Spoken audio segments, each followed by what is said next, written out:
आदाब, नमस्कार। जी जम्मू कश्मीर लद्दाख देख रहे हैं आप। मैं हूं आमिर एहसन, आप सभी के साथ। आज असेंबली में क्या कुछ हुआ, अगर आपको जानना है तो एक सीक्वेंस वाइज आपको समझना पड़ेगा। चलिए शुरू करते हैं। शुरू में क्या हुआ? जम्मू कश्मीर के असेंबली का सेशन जैसे ही शुरू हुआ, आज बहस से ज्यादा बारूद नजर आया। बवाल आम लोगों के थे, सियासी लीडरों के थे, लेकिन सवाल जनता के थे। जवाब में सियासत की आग झलक रही थी। सबसे पहले वोट चोरी करने और धमकी भरे बयान का जिक्र कर लेते हैं। वक्फे सवाल के दौरान बीजेपी पर 4 वोट चोरी करने का सनसनीखेज इल्जाम लगा। एनसी के विधायकों ने हंगामा मचा दिया। नारेबाजी, टेबल थपथपाना और तीखे शब्दों की बरसात हुई। और जब डिप्टी सीएम बोले कि माहौल और भी ज्यादा गरमाया नजर आया, क्योंकि उन्होंने कुछ ऐसा ही कहा था। उन्होंने कहा कि अगर मैं बोलने लगा तो कोई यहां बैठ नहीं पाएगा, बेहतर है कि राज को राज ही रहने दें। अब ये राज क्या है? असेंबली में भी खामोशी थी, लेकिन गलियारों में कहा सुनी या फिर कानाफूसियां जरूर तेज हो गई है। पहले रिएक्शन देखते हैं कि क्या कुछ हुआ था सबसे पहले असेंबली के अंदर। अगर सच बोलूंगा तो फिर शायद क्वेश्चन आप यहीं रह जाएगा, फिर बातें होनी शुरू हो जाएंगी। कोई बात है, फिर सच ना ही बोलूंगा तो अच्छी बात है। और बोलेंगे तो बड़ा कुछ हो जाएगा। बोलेंगे तो ये अभी भी जवाब पहले ही चाहूंगी चोरी करके आए। जवाब बोलेंगे मत बुलाओ। अगर सच बुलाओगे तो फिर परसों ही चोरी करके आए। आपको इनके साथ क्या बोलूंगा परसों तो बड़ा कुछ हो जाएगा।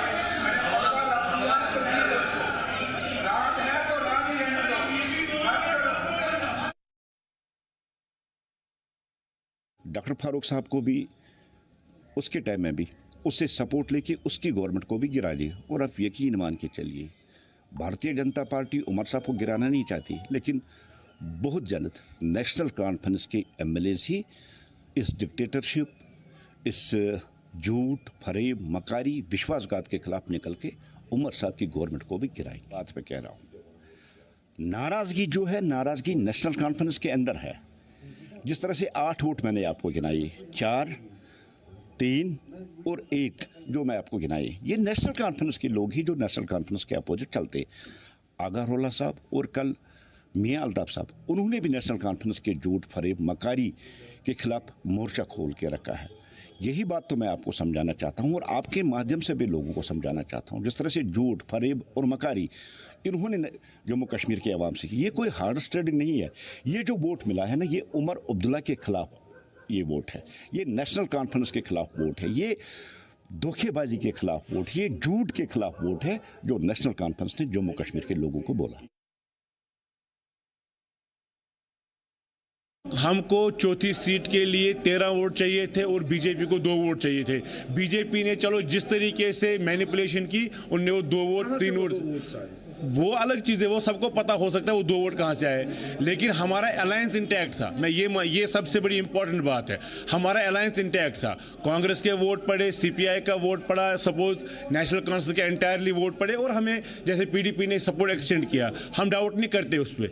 लेकिन बीजेपी 2 वोट, चाहे हॉर्स ट्रेडिंग हम कहें या किसी चीज़ को कहें, उन्होंने 2 वोट मैनेज किए, उनकी स्ट्रैटेजी वहाँ कामयाब हो गई। 50 आपके पास था, लेकिन उसके बावजूद भी एनसी पे जो है शक किया जा रहा है। एनसी पे शक कोई नहीं कर सकता है, उनकी मजबूरी है जो ये शक कर रहे हैं, उनकी सियासत इस पे चलती है। उनको अपने पुराने दाग धोने हैं, इसीलिए कि वो हमको अटैक करेंगे। लेकिन अल्हम्दुलिल्लाह हम कॉन्फिडेंट भी थे और शुक्र करते अल्लाह ताला का, जो हमारा जो वोट शेयर था वो बराबर रहा और कहीं कहीं ज़्यादा भी पड़ा 2 सीट्स पे। देखिए, हुकूमत होती है जवाबदेह लोगों के पास। इनको लगता है हम जवाबदेह हैं नहीं। जिस दिन उनको लगे हम जवाबदेह हैं, उस दिन ये काम करना शुरू करेंगे। एक ही रट लगाई है, हमें स्टेट नहीं है, गवर्नर साहब काम नहीं करने देते। यार, गवर्नर साहब ने आपको वहां कईमों में सकीना जी के सामने बोला, मेरे पास पुलिस है, जितने आपको चाहिए मैं दूंगा, बाकी डिपार्टमेंट तो आपके पास। अभी तक यहाँ रिकॉर्ड आपको कहता हूँ 10 से 15% ये है एक्सपेंडिचर है। कश्मीर में होगा नहीं। We will face a very harsh winter. Jammu में होगा शायद, देखिए जम्मू में आज अब काम करने का मौका है अभी, मगर we will face a harsh winter. We will not be able to even 25% भी हम नहीं कर पाएंगे। तो फिर कब करेंगे? ये जो पैसे, इसमें तो गवर्नर साहब ने किसी को नहीं बोला ना आप टेंडर में निकालो। अब ये एमएलए साहब जो आजकल एमएलए साहब हैं, ये पता नहीं किस चीज में फंसे हैं। कभी दफ्तर में जाके हाजिरी चेक करते हैं, हमारा काम नहीं है ये। पता नहीं, ये तो ये उनको लगता है हम पहले और आखिरी एमएलए हैं। मैं भी रहा हूँ और बड़ी जबरदस्त मजबूत असेंबली थी तब हम बने हैं, मतलब ये हाजिरी कभी अटेंडेंस के साथ मुझे क्या है।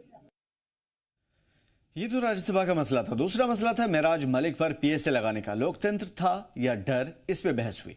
इसके बाद हंगामा एक नए मोड़ पे आ गया। डोडा एमएलए मेराज मलिक पर पीएसए लगाने को लेकर के national conference MLA Sajjad Shaheen ने ऐवान में जोरदार आवाज उठाई। उन्होंने कहा कि ऐवान को हिरासत की जो मजम्मत है कम से कम करनी चाहिए। पीएसए के तहत पीएसए हटाने का फौरन मुतालबा भी करना चाहिए। इस मुद्दे पर सज्जाद लोन, नजीर गुरेजी और शेख खुर्शीद भी बोले। लोकतंत्र में आवाज उठाना गुनाह नहीं है, लेकिन अगर बीजेपी एमएलए आरएस पठानिया, जहां पे उन्होंने टोका, उस चीज की राठौर साहब ने सराहना भी, क्योंकि आरएस पठानिया ने साफ तौर पे कहा कि यह मामला कोर्ट में है और इस पर चर्चा नहीं हो सकती। और इस तरह लोकतांत्रिक अधिकार बनाम कानून की दीवार एक बार फिर से टकराई। यहां कई सारे रिएक्शंस हैं जो मैं आपको सुनाता हूं, खास तौर पे आज असेंबली के अंदर जो हुआ।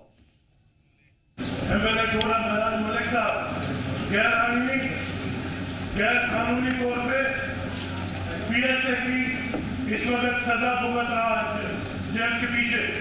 मेरी ये गुजारिश है, ये हाउस जो है 1 घंटे के लिए उसके लिए डिबेट के लिए मुकर्रर करे, ताकि आज मेराज मलिक के ऊपर गलत इल्जाम लगा के उसको सलाखों के पीछे धकेल दिया गया, उसकी आवाज बंद करने के लिए कल गैर जरूरी तरीके से दूसरे किसी एमएलए को सलाखों के पीछे ये धकेल दिया जाएगा।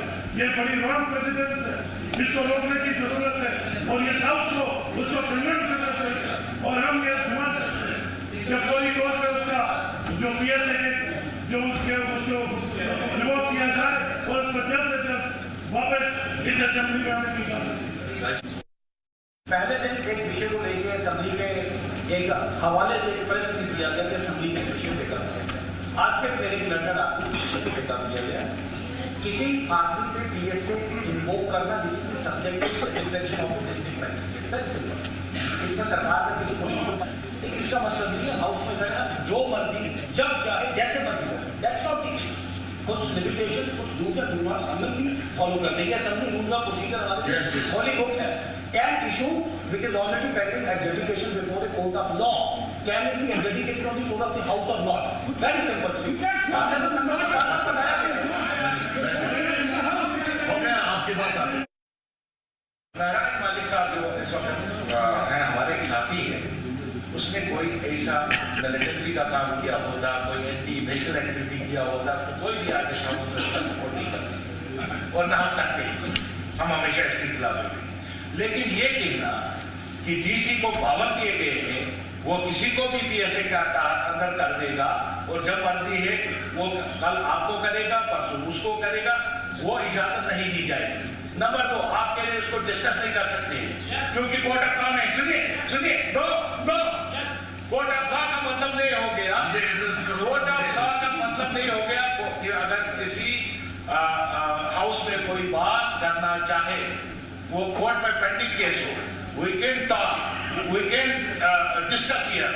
ये सबसे सुप्रीम है, it is supreme to court. Court वही लॉ जो यहाँ पर आते हैं उस पर इंटरप्रेट करता है। आपका ये कहना कोर्ट में कोई चीज है हम डिस्कस नहीं कर सकते, तो हमारा मुतालबा ये है सर, हमारा मुतालबा ये है कि इसमें एक कमेटी बिठाई जाए और इस पर इंडेप्थ देखा जाए कि मेराज मलिक का को बनता था ये कि पीएसए लगाना या नहीं। डीसी इस बार फाइनल अथॉरिटी कि वो जिसको चाहे कर सकते, जिसको चाहे बात करते। PSA number 1 against Meraj Malik साहब इज टोटली अनजस्टिफाइड और and what else is unjustified. ये काला कानून है जो सबने यहाँ इस्तेमाल किया और इस मेराज मलिक साहब के खिलाफ कुछ पार्टियों ने जो परसों से इल्जामात लगाए हैं, they should also come up and apologize because I have seen the social media, वो जेल में है। सज्जाद साहब देखिए ना, हमें रूल्स के काम करना चाहिए। ये हाउस रूल्स के मुताबिक चलता है। थोड़ा मिर्ची तो लगती है ना, जिन्हें देखिए ना मैं पढ़ूंगा the issue is about that आज महराज पे लगा है, कल किसी और पे लगेगा। पब्लिक सेफ्टी एक्ट का जो मिसयूज़ है जम्मू कश्मीर में हमेशा से हुआ है और हम सभी लोग उस पर मतलब सबको उसका पता है। तो वी आर सेइंग कि अगर आज MLA पे लगा है आप उसको डिस्कस करिए, डिबेट करिए और एक तो ये स्क्रैप होना चाहिए और भी जो नौजवान जेलों में बंद है, कैदों में है, FIR में है, उसको भी विड्रॉ करिए, इनको बेल दीजिए, उसके साथ साथ उनको घर वालों से मिलने दीजिए, उनको बाहर के जेलों से वापस लाइए और एक मतलब नौजवानों को जो केसेस है उसमें नज़रसानी होनी चाहिए। फारूक साहब ने कल कहा हम एक डिफरेंट पार्टी से है और हमें कोई ये नहीं है कि हमें किसी पार्टी को वोट देना था, लेकिन क्योंकि महबूबा जी ने फैसला लिया एक लार्जर इंटरेस्ट को देख के हमें लगा कि कलेक्टिव इंटरेस्ट जम्मू कश्मीर की इस वक्त है 3-4 सीटों पर यहाँ के MP साहब बनने चाहिए, तो हमने कोशिश की है। बाकी वक्त खुद बोलेगा और we are not accountable to anyone but we are accountable to our own conscience. We have voted in favour of National Conference because there was an understanding with the National Conference leadership, तो we wanted that their candidate should win. यही rule 58 sub rule 7 उसमें लिखा है कि it should not be pending in court of law which is competent to hear the case in any court of the country। ये मामला चूंकि सब जुडिस है, ये मैं कह रहा ये मामला चूंकि सब जुडिस है, it is not a matter of recent offence, इसलिए मैं इसको रिजेक्ट करता हूँ, इसको मैं अलाउ नहीं करता।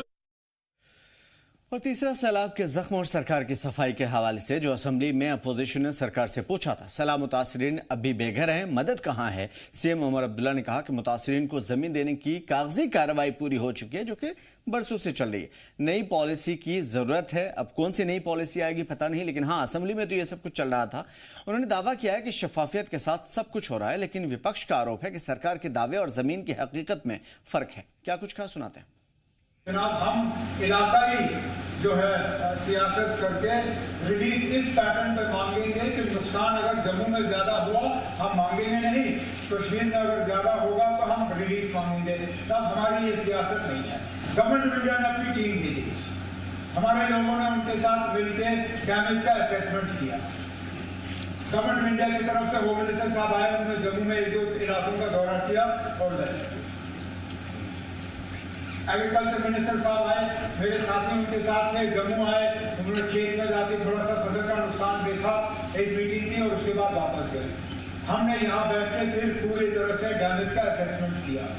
डैमेज असेसमेंट में ये देखने को मिला कि वाकई इस बार 2014 के मुकाबले जम्मू की साइड में नुकसान ज्यादा हुआ है कश्मीर के बरक्स।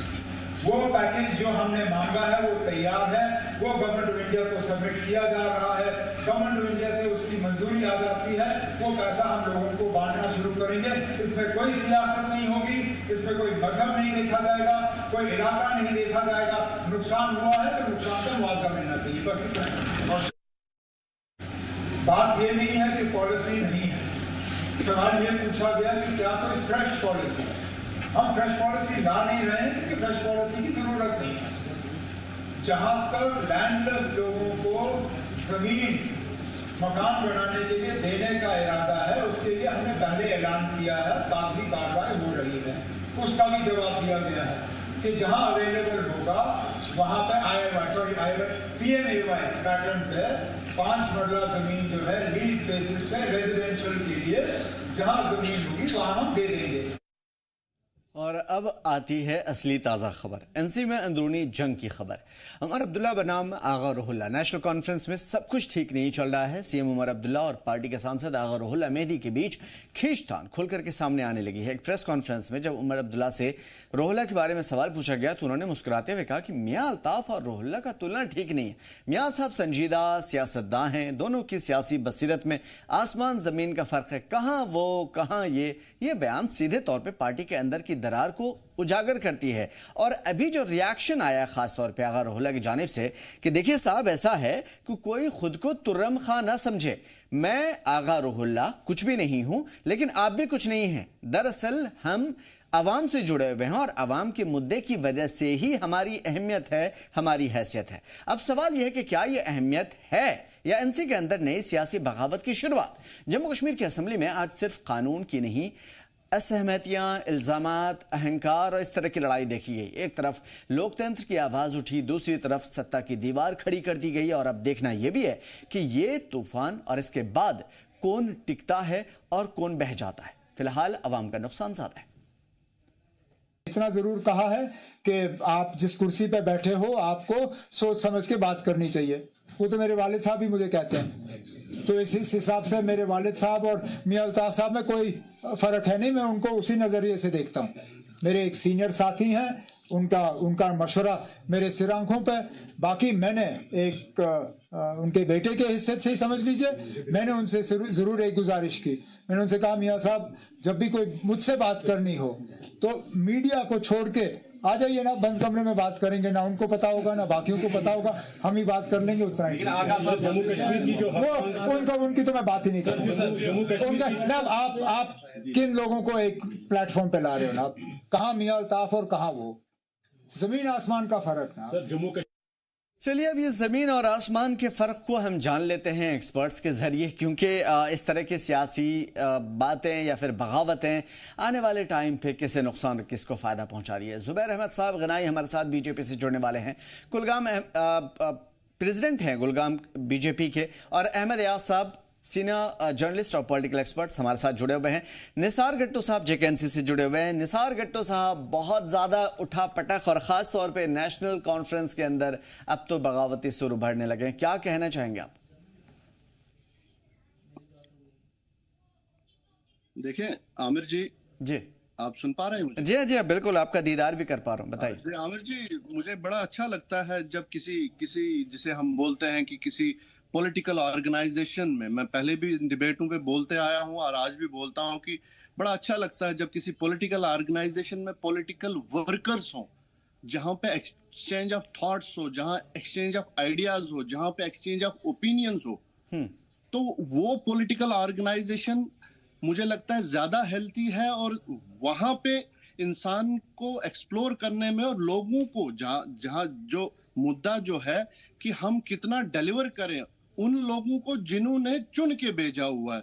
तो ये अगर आप पॉलिटिकल उथल पुथल अगर बोलते हैं तो मुझे लगता है ये गलत कहना है। ये जो अंदरूनी रंजिश जो वर्ड है ये गलत है।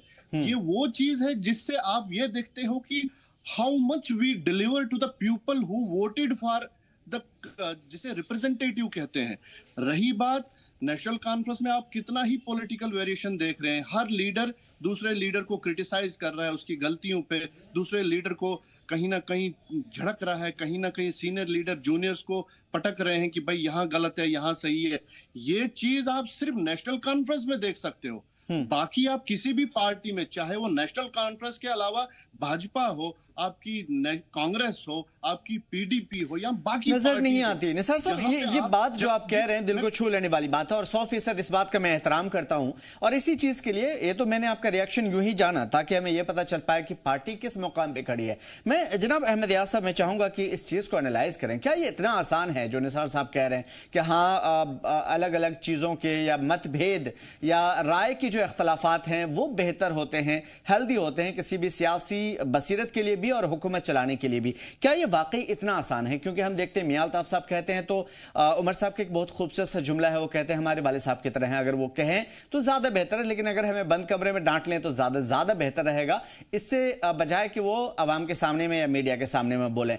दूसरी चीज है कि आगा रुहुल्लाह साहब के बयान पे वो थोड़ा सा नाराज होते हुए नजर आते हैं। ये सारी चीजें लगातार जो हम देख पा रहे हैं, निसार साहब जो कह रहे हैं उनके अपने पॉइंट हैं और बेहतर भी हैं, लेकिन एक एनालाइज अगर किया जाए इन तमाम तर चीजों को तो इतना आसान लगता है आपको?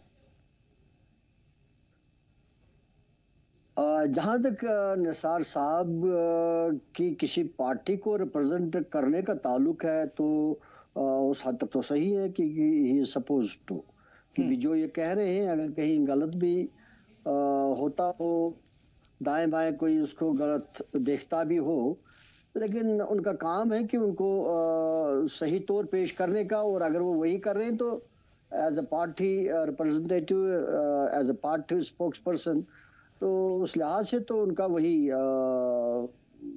रोल बनता है।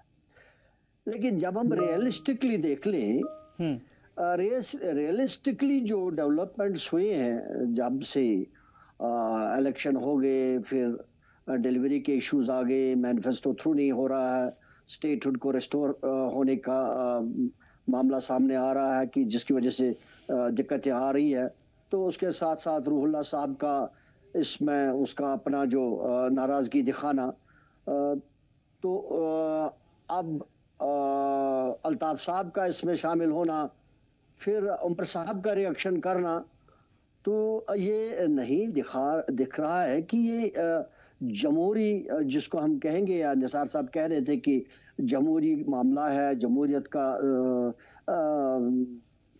एक तकाजा है, नहीं लग रहा है कि क्योंकि ये एक उसको हम कहेंगे ऑलमोस्ट दशनामगरी, जिसको हम कहेंगे कि एक दूसरे पर इल्ज़ाम तराशी और ये कहना कि भाई वो कौन है, ये कौन है, एक सही है दूसरा सही नहीं है, और वो भी पब्लिक डोमेन में, पब्लिक फोरम्स में, प्लेटफॉर्म्स में, तो कहने भी नहीं चाहिए। लेकिन क्या ये हकीकत नहीं है कि करने में और कहने में थोड़ा फर्क होता है? थोड़ा बहुत तो होता है। यानी अगर कोई शख्स ये कह रहा है हमारी हुकूमत ये नहीं कर रही है, उनको ये डिलीवर करना चाहिए, लेकिन जो एक्चुअल में कर रहा होता है, जो प्रैक्टिकली उस चीज को फेस कर रहा होता है, उसके लिए वो कितना डिफिकल्ट है, ये वही शख्स बता सकता है। तो क्या हम इस बात को भी मान के चलें कि चाहे मियां अल्ताफ हों या अगर रूहुल्लाह साहब हों, वो दिल्ली से कोई चीज कहते हैं हालात को देख करके और अपनी पब्लिक के प्यार में उनके मसाइल को देख करके परेशान हो करके, और जो शख्स कर रहा है, हुकूमत चला रहा है, उनके साथ स्वभाव या उनके मसाइल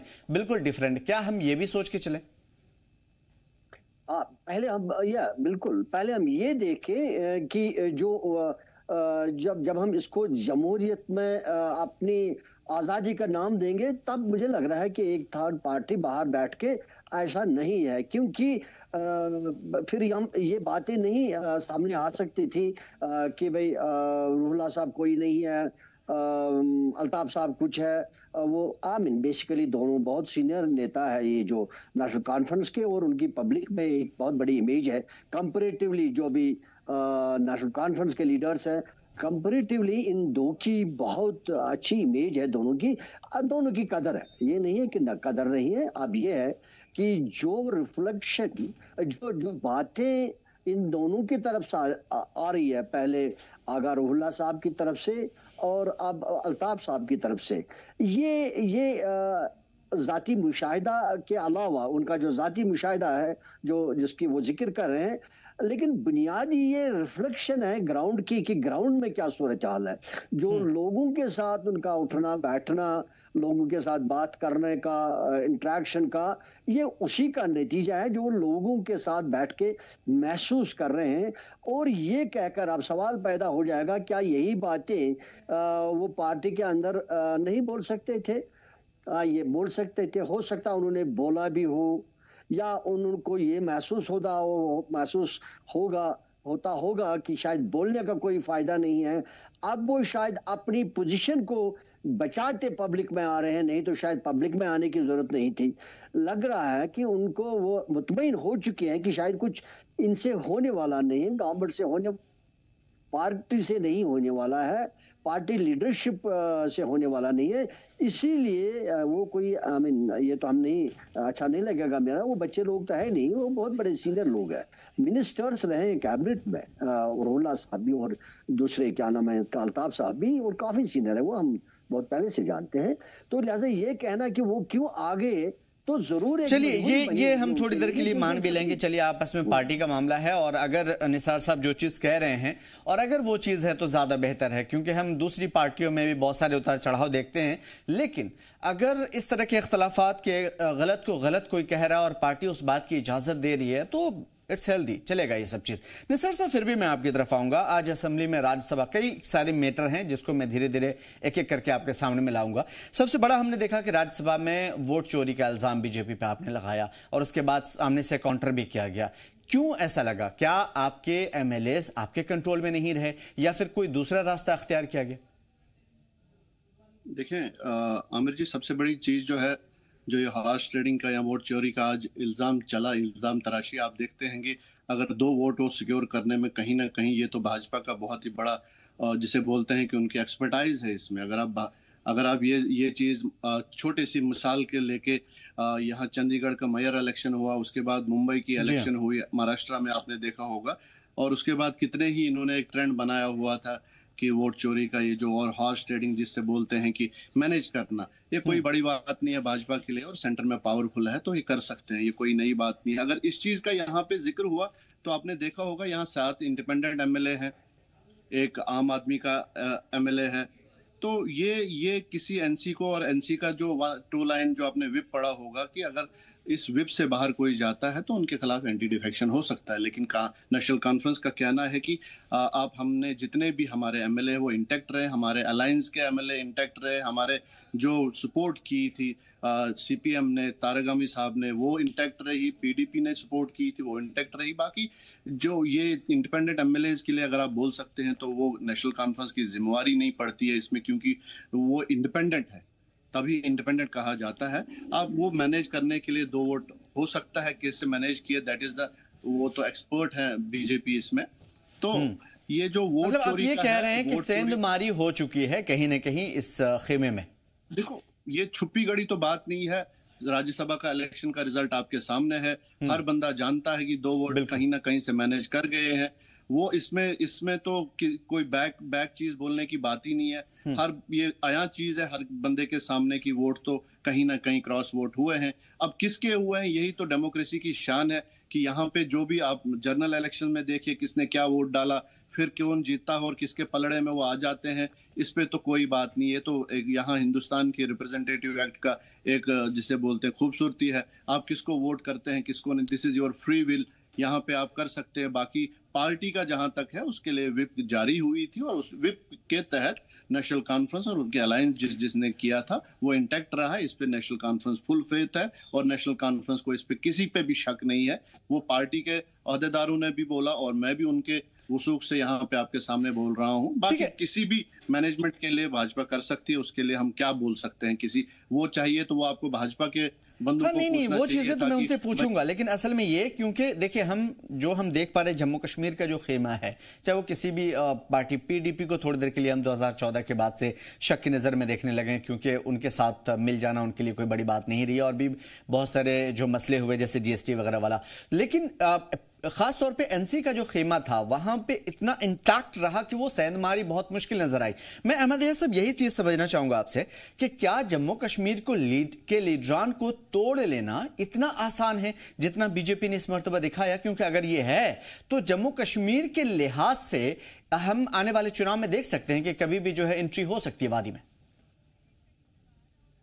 ये जम्मू कश्मीर के लीडरों की ही बात नहीं, अगर हम तोड़ने की बात कहेंगे तो फिर आप ये सारी जगह पर देखोगे, हर एक जगह पर देखोगे कि हर एक जगह पर ये बहुत सारी रियासतों में भी हुआ है जम्मू कश्मीर के अलावा, और इससे इनकार नहीं किया जा सकता कि कभी भी कोई किसी को भी तोड़ा जा सकता है।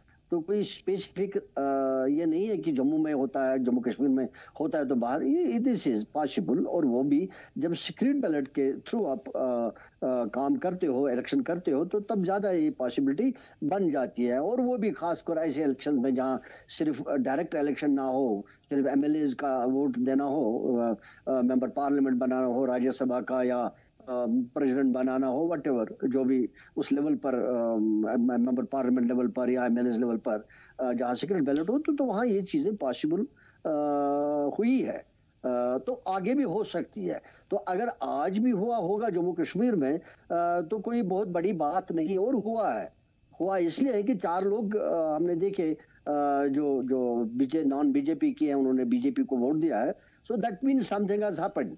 अब वो समथिंग क्या है, अगर वो एनालाइज करेंगे, देखेंगे किसने क्या कहा, कहाँ पर क्या हुआ है, वो भी एक बात है, वो भी उस पर हम बात कर सकते हैं। लेकिन अब हम वसूख से ये नहीं कह सकते कि अगर हम ये कहेंगे कि कोई अंडरस्टैंडिंग हुई है कि अंदर क्या मीटिंग हुई, कहाँ किसके साथ बात, वो तो नहीं हो सकता, वो तो नहीं हम बोल सकते हैं बाहर बैठ के।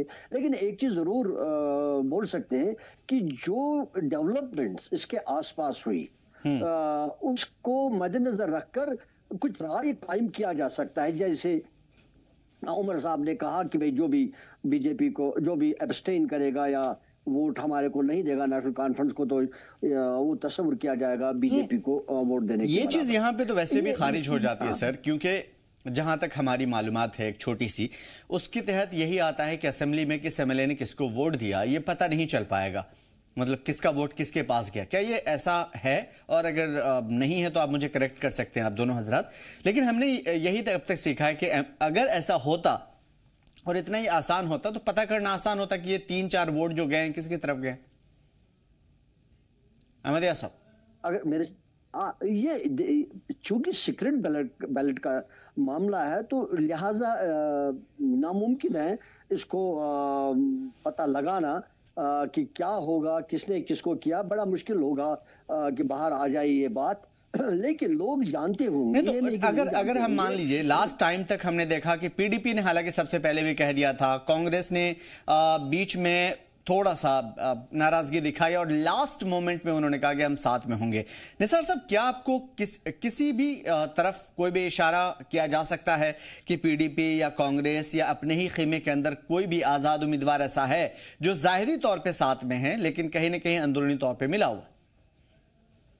देखो आमिर जी, ये कहना बड़ा मुश्किल होता है कि कौन किसके साथ है, लेकिन मैं फिर आपसे पहले भी मैंने वाज़ा किया कि पीडीपी, कांग्रेस, जितने भी अलायंस ग्रुप थे अदर देन द इंडिपेंडेंट, जितने भी अलायंस ग्रुप थे जिन्होंने बाज़ाब्ता ऑफिशियली अनाउंस किया था अपने पार्टी के थ्रू कि भाई वी आर इन अलायंस। आपने अभी वहीद परा साहब का बयान सुना होगा, उन्होंने भी यही कहा, हम महबूबा जी ने बोला तो हमने देना है in the larger interest of the Kashmir. तो ये कहना गलत होगा। नहीं, गलत नहीं होगा निसार साहब। देखिए सवाल क्यों बना, अल्ताफ ठाकुर साहब कई मर्तबा आप मिले होंगे, उनसे रोजाना मिलते होंगे, उन्होंने आज क्या बोला? उन्होंने कहा कि भाई हमको छोड़ दो, उनके खुद एमएलए उनको गद्दी से उतार फेंकेंगे साफ तौर पे। वो आमिर जी, मैं काट रहा हूं आपको। अल्ताफ साहब को अगर इतना ही जानते हैं वो नाम क्यों नहीं बोलते? अगर अल्ताफ साहब को सब मालूम है वो नाम क्यों नहीं बोलते हैं? तो ये स्पेकुलेशन, देखो ये अहमद साहब ने बड़ा अच्छा बोला, ये सीक्रेट बैलेट पे जब आप जाते हैं तो मुझे नहीं लगता है कि आपको अब ये है कि आप फिंगर रेज करने के लिए अल्ताफ साहब को न्यूज की सुर्खियों में रहने के लिए ये चीजें आम सी हो गई है। तो मुझे ये कहना गलत है कि आप किसी पे उंगली रेज कर सकते हैं। मैंने कहा कि आप देखे होंगे कि इंडिपेंडेंट भी 7 एमएलएज हैं, लेकिन अल्ताफ साहब को जिनाब उंगली उठाने और न्यूज की सुर्खियों में, क्योंकि उनके सिलेबस में सिर्फ नेशनल कॉन्फ्रेंस लिखा गया है, तो वो नेशनल कॉन्फ्रेंस की उंगली उठाते हैं। बिकॉज अगर वो नेशनल कॉन्फ्रेंस के लिए उंगली नहीं उठाएंगे तो न्यूज वायबल नहीं रहेगी। ठीक है, अल्ताफ ठाकुर साहब का आज मुद्दा भी नहीं है और उन्हें साइड लाइन भी रखते हैं क्योंकि बहुत सारे ऐसे मसले हैं। लेकिन सबसे बड़ा अभी जो हमने देखा, सेकंड नंबर पे हमने बाइट्स भी सुनाई थी मिराज मलिक साहब का। जहां तक मेरी मालूमात है, रोल नंबर 58 के बहुत सारे क्लोज ऐसे हैं जिसमें यह कहा गया है कि बातचीत हो सकती है। अगर कोर्ट में भी मामला है तो उसके अगेंस्ट में कौन जा रहा है उसके ऊपर बात तो हो सकती है। पीएससी को रिपील कर, मैं आपको यहाँ करेक्ट करूं कि रूल 352 लोकसभा रूल जो है उसमें कहा गया है व्हेन द मैटर इज सब जुडाइज, आप पॉलिसी पे बात कर सकते हो, किसी पर्टिकुलर चीज पे आप बात नहीं कर सकते हो। आपने आर्टिकल 211 के तहत आप नहीं, मेरा भी यही कहना है, क्या सहमति बन सकती थी कि नहीं बन सकती थी इस पे? देखो मैं ये सहमति की बात नहीं करता हूं। आपने देखा होगी राठौर साहब ने एक बड़ी प्यारी चीज बोली है कि हौश जो रन करता है रूल्स पे करता है, इमोशंस पे नहीं करता है। उन्होंने कहा तो कहीं कानून, हिंदुस्तान जो है, मैंने ये कई बार आपकी डिबेट्स में बोला, हिंदुस्तान किसी इमोशंस में या किसी कॉन्शियस में नहीं बोला चलता है। हिंदुस्तान के लिए एक सेट ऑफ फ्रेम है जो कॉन्स्टिट्यूशन की शक्ल में है, आपको है, और आर्टिकल 211 बोलता है कि आप स्टेट और यूटी इस बात पे बात कर सकती है, बट किसी डायरेक्ट मैटर पे नहीं बात कर सकती है जो कोर्ट के सामने सब जुडिस हो। उसकी पॉलिसीज पे बात कर सकती है। उसकी पॉलिसीज में आप एक्ट के जो पीएसए के तहत अगर महराज मलिक साहब को पकड़ा गया या डिटेन किया गया, उसकी पॉलिसीज पे बात कर सकते हो, जो शहजाद शाहीन साहब बोल रहे थे। देखो वो बोल रहे थे कि आप इस चीज को देखो कि ये सिटिंग एमएलए को क्यों, कैसे जैसे अभी रिसेंटली आपने देखा होगा एक बिल आया था पार्लियामेंट में कि अगर एक कोई भी मिनिस्टर या चीफ मिनिस्टर आपका डिटेन होता है 1 महीने तक अंदर हुआ तो उसकी ऑटोमेटिकली उसकी जो मेंबरशिप है और वो कैंसिल करके उसे वहां से निकाल, लेकिन वो आज भी जेपीसी में पड़ा है। ये कहीं ना कहीं देखो, कोई भी कानून जो बनता है वो कॉन्स्टिट्यूशन के अल्ट्रा वायर नहीं होना चाहिए। कॉन्स्टिट्यूशन का जो बेसिक स्ट्रक्चर है उसके अगेंस्ट नहीं होना चाहिए। ऑब्वियस है। देखिए नासिर साहब, इसमें इस चीज को मैं कभी भी इनकार नहीं करूंगा। देखिए राठौर साहब अपने जो हैं वो कानून के इतने जानकार हैं और इवन असेंबली को कैसे चलाना है उनसे बेहतर शायद ही असेंबली के अंदर कोई ऐसा बंदा है जो उनसे ज्यादा जानकार रखता हो। लेकिन फिर भी मैं अहमद यार साहब आपसे समझने की कोशिश करूंगा कि देखिए एमएलए, बहुत सारे एमएलए ने, इवन सज्जाद लोन साहब ने भी कहा और उनको भी रादर साहब ने कुछ ऐसे हवालाजात दिए कि उसकी वजह से उनको भी बैठना पड़ा। मेरे कहने का मतलब ये है कि आप मेराज मलिक को थोड़ी देर के लिए छोड़ दीजिए, लेकिन जम्मू कश्मीर के मुस्तकबिल को या आने वाले कल को, क्योंकि अगर असेंबली और असेंबली से रिलेटेड लोग अपने लोगों को प्रोटेक्ट नहीं कर पाएंगे तो आने वाले टाइम पे तो कोई भी मनमानी करेगा। तो क्या कोई ऐसा रास्ता अख्तियार नहीं किया जा सकता था जिसकी एमएलएस बात कर रहे हैं कि भाई आने वाले टाइम पे चाहे वो पीएसए को रिपील करने वाली बात हो या दूसरी सारी चीजें, जिसके तहत आने वाले कल को महफूज रखा जाए? शायद मेरा मतलब समझ रहे होंगे आप अहमद यार साहब। बिल्कुल बिल्कुल, मैं समझ गया। चूंकि अगर आप मेराज मलिक का इंडिविजुअल केस ले लेंगे, वो डिबेट करना मुश्किल हो सकता है, इसलिए कि सब्जुडिस है, दैट्स ओके। लेकिन कहीं भी शायद लेजिस्लेचर को या पार्लियामेंट को डिबेट करने में कोई नहीं रोक सकता कि ओवरऑल सिचुएशन के लिए, टोटल लॉ के लिए, आगे की रणनीति के लिए, आगे का प्लान, या जैसे पीएससी के तहत लोगों को पकड़ा जाता है या उसका कानून है उसको तब्दील करने के लिए, रिपील करने के लिए, नया कुछ बनाने के लिए, मेराज मलिक की बात को अलग छोड़ के उसको ना डिस्कस करते हुए, उसके केस को ना डिस्कस करते हुए, लेकिन ओवरऑल में जो कानून है, किसी कानून के तहत उसको पकड़ा गया होगा, उस कानून को डिस्कस किया जा सकता है, क्योंकि वो कानून सिर्फ इसी के लिए नहीं है, वो पूरे जम्मू कश्मीर के लिए, पूरे हिंदुस्तान के लिए हो सकता है। इसीलिए जस्ट बिकॉज आप मेराज मलिक कोर्ट में है तो हम सारा हिंदुस्तान डिस्कस नहीं करेंगे, सारा जम्मू कश्मीर डिस्कस, हम मेराज मलिक को डिस्कस नहीं करेंगे, बाकी सारा जम्मू कश्मीर तो कर सकते हैं। तो इसलिए मुझे लगता है कि इसमें अगर हमारी नेक नीतियां हैं, साफ तौर पर चाहते हैं, जैसे रिपीलिंग की बात है, तो उसमें शायद कोई दिक्कत नहीं आ सकती है ऐसा डिस्कस करने में, क्योंकि लेजिस्लेचर तो इसीलिए है, एमएलए जो लॉ मेकर है तो इसीलिए है कि कहीं अगर कोई लॉ को तरमीम करने की बात हो, ऐड करने की बात है, कम करने की बात है, चेंज करने की बात है, तो ये तो कानून सब्जुडिस नहीं है कि हम कानून डिस्कस नहीं करेंगे। एग्जैक्टली मेरा पॉइंट यही जी। तो rule is not sub judice, law is not subjudice, the particular case is subject, particular इंसान is subjudice, particular MLA is subjudice, उसका case is subjudice। नहीं, क्योंकि कल होकर के आप छोड़ दीजिए मेराज मलिक साहब इंडिविजुअल नाराज हो सकते हैं, लेकिन अवाम जब आपसे पूछेगी कि भाई आप जिस कानून को लेकर के आए, जिसके तहत हमारे लीडरान को या हमारे लोगों को पकड़ करके जेल में भर दिया जाता है, जिसका कोई पुरसाने हाल नहीं है, तो आपने उसके ऊपर काम क्यों नहीं किया? तो फिर अवाम को क्या जवाब मिलेगा? क्योंकि वो तो लगेगा अरे जिसको हम लीडर बनाते हैं उसकी कोई अहमियत ही नहीं है। अहमद यार साहब, मुझे केस याद आ गया, कुछ टाइम पहले सुप्रीम कोर्ट ने शायद एक शाहबानू का केस सेटल कर दिया, बिल्कुल, लेकिन पार्लियामेंट ने तो कानून चेंज कर दिया, बिल्कुल। तो what I just wanted to convey is कि भाई एक इंडिविजुअल को एक साइड छोड़ के वो कोर्ट को डिसाइड करने दीजिए, कोर्ट क्या महसूस करते हैं उसके बारे में, let the court decide, but all other issues related to the law, क्योंकि ये लॉ सिर्फ मेराज मलिक पर एप्लीकेबल नहीं है, कल को ये दूसरे तीसरे पर भी अप्लाई किया जा सकता है, या एप्लीकेबल है, इनफोर्स है लॉ, तो वो लॉ को तब्दील करने के बाद दिक्कतें आती हैं। बहुत सारे लोग इसमें हमने देखा कि इवन जर्नलिस्ट को भी पीएसए के तहत कवर किया गया, या ये भी देखा गया कि भाई 2 साल तक शायद उसकी सुनवाई नहीं हो रहा, ऐसा कुछ, I don't know the exactly the thing. तो 2 साल के बाद भी, 3 साल के बाद भी लोगों को कोर्ट से थ्रू रिहा किया गया, और उनके पास कोई सबूत नहीं था, उनके जो केसेस उनके खिलाफ थे।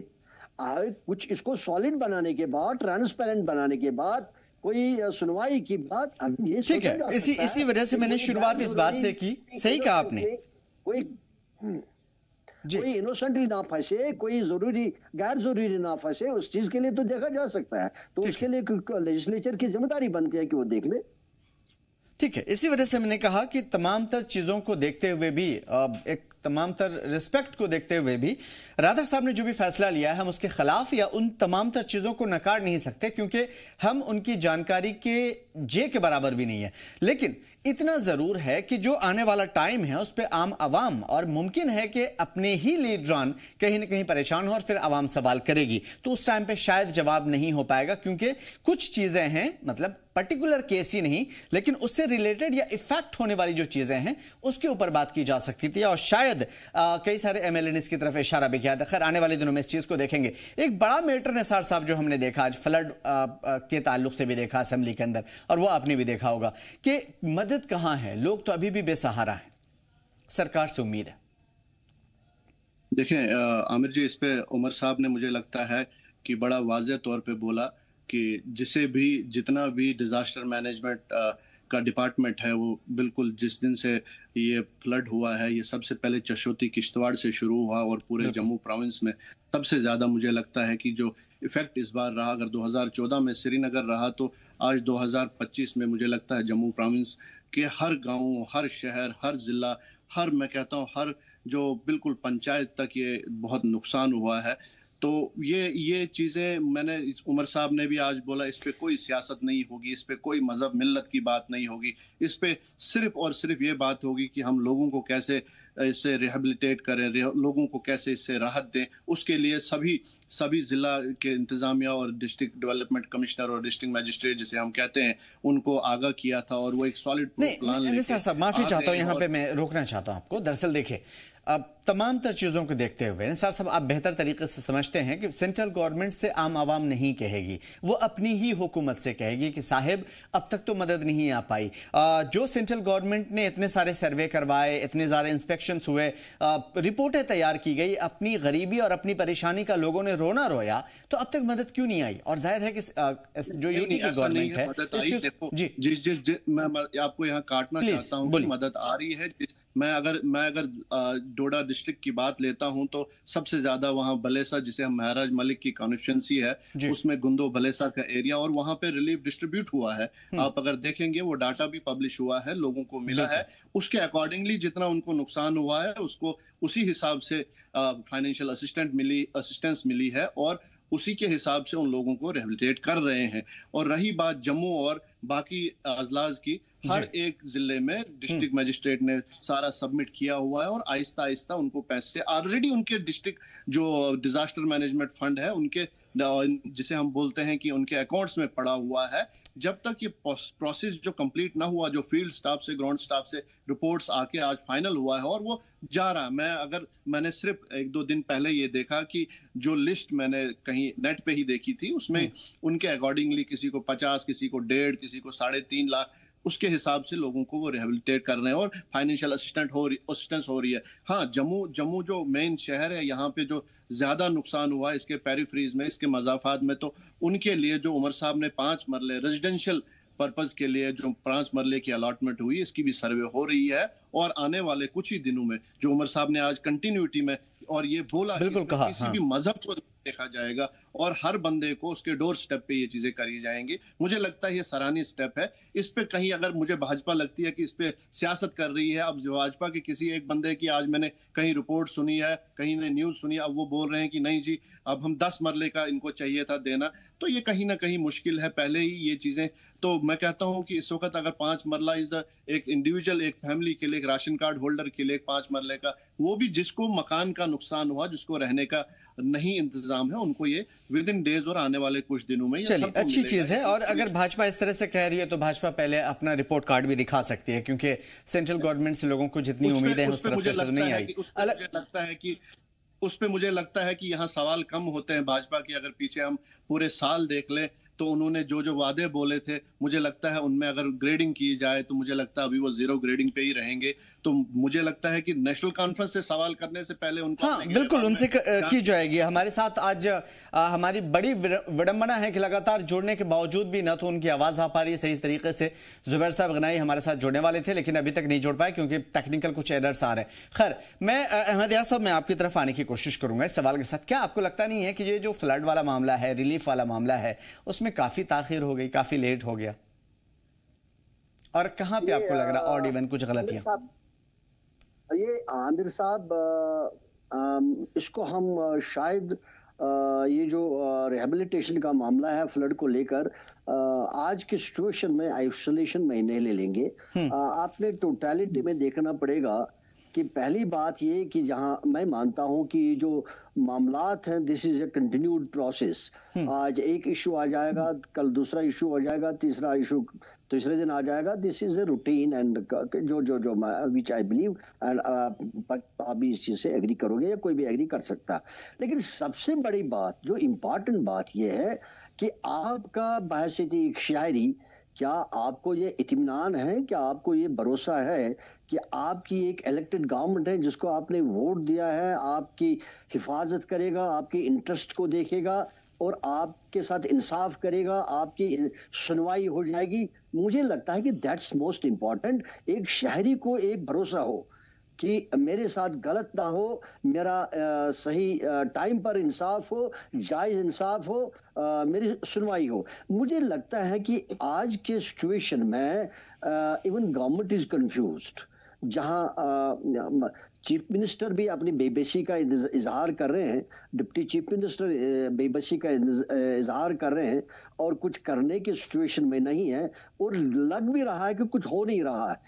मैं टोटलिटी की बात कर रहा हूँ, I don't take flood issue as separate issue. तो जब तक वो बात सामने नहीं आएगी, तब तक अगर आप ये एक इंडिविजुअल इशू में आप कितना भी अच्छा करोगे, you will be doubted, you will be doubtful. अभी आप फ्लड की बात कर रहे हो, मेरे जहन में दिमाग ये शक हो रहा है, हम यहाँ डिबेट कर रहे हैं, क्या ये चूंकि सब चीजें जो है subject to the superintendents of LG है इस टाइम। एग्जैक्टली। तो क्या जो हम यहाँ डिस्कस कर रहे हैं, क्या ये जो चीफ मिनिस्टर कर रहा है, जो लोगों को बोल रहा है, क्या वो सचमुच थ्रू कल को हो जाएगा?